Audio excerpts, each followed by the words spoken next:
equilibrium law. So let's say we had a reaction of A plus B, and we are using the capital letters to represent the species and the little letters to represent the coefficients that are in front of those species. So we have A plus B forms C plus D. We could write the rate law for this reaction. So for the forward reaction, we'd be looking at our K value, lowercase k, would be the concentration of A with a particular exponent and the concentration of B with a particular exponent. We could also look at the rate law for the reverse reaction. So if we wanted to go backwards for this particular reaction here, we could write the rate law in terms of what was a product, C, raised to its exponent, and D, the other product, raised to exponent. But remember, if we're going backwards, they're not really products anymore. We're treating them like they are reactants. So we're moving backwards to this reaction. So this is what the reverse rate law would look like. Now, at equilibrium, we know that the forward reaction and the reverse reaction, the rates of those two, are going to be equal. That's the definition of equilibrium, is where the amount of the forward reaction is equal to the amount that is going through the reverse reaction. And it is strictly talking about the rates of those two reactions. So as much product is being produced as products are being turned back into reactants. That's what's happening at equilibrium. So what we can do is we can set up the reaction so that if the rate of the forward reaction equals the rate of the reverse reaction, then we can substitute those two equations into each other, and we can derive this equation. We can say, okay, well then, if the rates are equal to each other for the reverse reaction, then the rate constant for the forward reaction is multiplied by the reactants raised to their coefficients is equal to the rate constant for the reverse reaction multiplied by the products raised to their exponents. And we can rewrite this. Let's get this a little bit easier to see. So we put the two rate constants on one side, and so we'd end up with this equation where we have rate constant 1 divided by rate constant 2 is equal to the products raised to their exponents divided by the reactants raised to their exponents. Now, since we have these two constants here, they're numbers, they're constants, they're by definition not changing. So instead of writing out two separate constants that never change, we can just actually write them as a single constant. And this is where that capital K is coming from. So, quick note, we said when we talk about the rate law expression, the coefficients in the reaction are not necessarily the exponents in the rate law, and that is true. However, for reasons that we're not going to get into the details of, when we're at equilibrium, essentially that will always hold true. Essentially the mechanism is going to work out for the forward mechanism, and the reverse reaction will work out that the coefficients will work out as the exponents as long as you are at equilibrium. It would not be true if you're not at equilibrium, but at equilibrium those coefficients will be the exponents for the reactants and the products. So what we end up with is, for this reaction, putting it all together, we get what's called our rate law equation. So we have this new constant, capital K, and it is equal to the products, the concentration specifically of the products raised to their exponents, divided by the concentration of the reactants raised to their exponents. And however many products there are and how many reactants there are, you put them into the equation. Realize that sometimes this might be written as Kc or Keq, whatever you want to label it as. Refer to this as being the rate constant, K. Put whatever subscript you want on it. It is the products raised to their coefficients divided by the reactants raised to their coefficients. All right, so what this is, if the equilibrium concentrations are known, we can figure out what K is. So you take out, you plug in their concentrations at equilibrium, you use the coefficients as the exponents, and you'll be able to find out what K is. Realize the K for a reaction, and it's the reaction as written. So when you decide to write a reaction, you put the reactants on one side, the products on the other side. Being as this is equilibrium, we can have the reaction go backwards just as easy as we can have going forward. So it really is dependent on how you write it. But if you, whatever you put on the left-hand side, we're going to refer to it as the reactants, and whatever ends up on the, I think I said left-hand side, whatever ends up on the right-hand side becomes the product. So it is as written, but realize because this is equilibrium, we can go forward as easily as we can go backwards. So the K of the reverse reaction will be the reciprocal of the K for the forward reaction. K is going to give us information about the position of the equilibrium. So it doesn't tell us anything about right now, because remember that the rate of the forward reaction is equal to the rate of the reverse reaction. That's what's happening at equilibrium. But what K is going to tell us is the position, and we're going to try to figure out what that means exactly, but essentially how much the reaction has gone either towards the product side or how much is left as reactants. It is also going to vary with temperature as well. So when you change the temperature reaction, you're also going to end up changing the K value.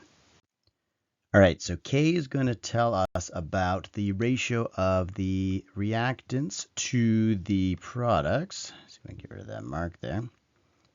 Apparently not. So K is again telling us how much products we have versus how much reactants we have. And yes, it's the concentration with the coefficients raised to their exponent, but essentially how much product there is to how much reactant there is.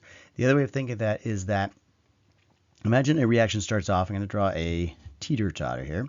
So a teeter-totter would start off with all of the one side down. And so imagine that's like the beginning of the reaction where you have all reactants, and initially you would have no products. So if you're to plug those values into your K expression, essentially your denominator is infinitely large, and your products, your numerator is going to be essentially 0. So right off the bat, essentially you have 0 divided by a very large number, and so your K value, if the equilibrium were to be established right at the very beginning, when the reactants were still there quite heavily, and there was, let's say, just a tiny bit of products, then you'd have a very small numerator, a very large denominator, and your K would be very close to 0. So the range for your K values essentially are just above 0. And then let's consider the other scenario where we have a teeter-totter again. But imagine the reaction has progressed, and now you have a whole bunch of products, and you have like almost no reactants left over, and we can imagine being almost 0. So again, in this case here, the products is going to be huge, and the reactants is quite small. So you have a very large numerator and a very small denominator. And if you went large enough, you're getting close to like infinitely large, but that's sort of your range there. You've got almost 0 to some giant number as your possibilities for K based on the ratio between the products and the reactants. So if K is large, what that is saying is that when this system gets to equilibrium, the products are favored. Or another way of saying that is that the reaction has shifted far to the right side, the product side. That would be for a system that has a very large K value. If the K value for the system is very small, then that means it hasn't shifted to the right very much. There's still lots of reactants, there's very few products, and so the K would be quite small. So again, you've got this huge possible range of K values, and the K value itself is going to tell you to what degree this particular system under these conditions is going to shift towards the products being produced, or is it going to stay more for the reactants being there still. So heterogeneous equilibriums, when we have a solid or a liquid substance, we know that their concentrations can't change. They remaining constant. So for example, what is the concentration of liquid water? It's 55.5 moles per liter. That is the concentration. That's how many, if you had a liter of water, there would be 55.5 moles of water in there. So that is its concentration. And it essentially does not change. You can't really compress it. You can't expand it. So the amount of water within a given volume should remain almost entirely constant. Same thing with any solids. So since the concentration of liquids and solids is itself constant, they're just another constant value that's in an equation. So they get incorporated into the K constant. We don't want to have two constants in the same equation. So essentially, if we have a constant concentration, it's incorporated in with the K value for that reaction.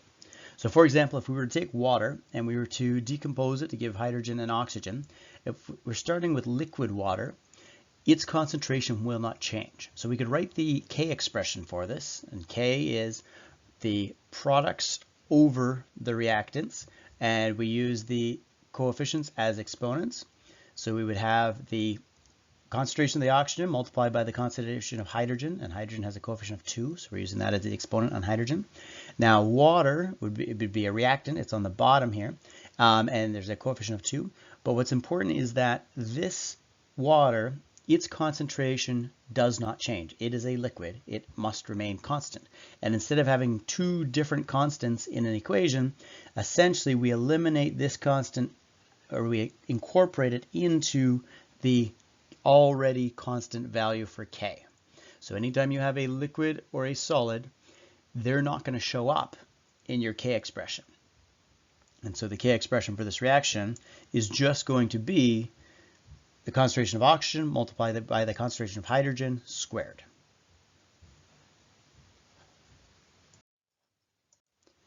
For ionic substances, each ion must be written into the equilibrium expression. So essentially we have to write the net ionic equation that we're dealing with, make sure it's balanced, and then write those ions in as if they're their own species, which they are. Assuming they are aqueous, write them in with their particular coefficients. So for example, writing the equilibrium expression for lead 2 nitrate reacting with potassium iodide. So first off, you can pause this and try to write the net ionic equation for this particular reaction. The chemical equation will look like so, and again, if it is ionic and it is aqueous, what that means is that those ions are not actually together, they are separated. So when you go to write your net ionic equation, lead 2 nitrate is actually a lead 2 ion and 2 nitrate ions separated, floating around in water. The potassium iodide is going to be 2 potassium ions and 2 iodide ions floating around separately from each other. Lead iodide is solid, so we do not separate it. Remember, the things that we write as separate ions are going to be, they have to be both ionic and aqueous. Lead 2 iodide is only ionic, it is not in its current state aqueous. And then the potassium nitrate also gets broken up into its ions. Cancel out the spectators, so the ions that are not doing anything. The potassium ions are just hanging out. The nitrate ions, there's 2 of them, they're at the beginning, they're at the end, so they're really not doing anything either. So really, essentially what we have is a lead 2 ion that's floating around in water, 2 iodide ions that are floating around in water, and they come together to form our solid lead 2 iodide. So when we go to write our equilibrium expression for this, again, it's products over reactants. So we would have K is the products, but of course this is a solid, and so its concentration does not change. So instead of putting the concentration of it up here with the PbI2, since that is a constant number, we do not include it written into the equilibrium expression because it is already included in with the K value. So we put a placeholder of 1 to represent the products, and then we have the reactants written on the denominator raised to the coefficient in front of them being used as the exponent. So there's our equilibrium expression. Now, if you don't like fractions, which I don't think anyone does, we could say that we could reverse this reaction and write it the other way. And we could say, okay, if we're going to put these guys on the left-hand side, the products, and we could write them as reactants, and write the reactants as if they were products, then we would have the reciprocal value for the K expression. Now realize the K in that case would be not the same K, it would be the reciprocal of the first K here. And so dependent on how the reaction is written, you have to express how the reaction is, you have to write it out, and then your equilibrium expression will apply to how that reaction is written. If you decide to flip the equation around, you're going to have to also flip your K expression around as well.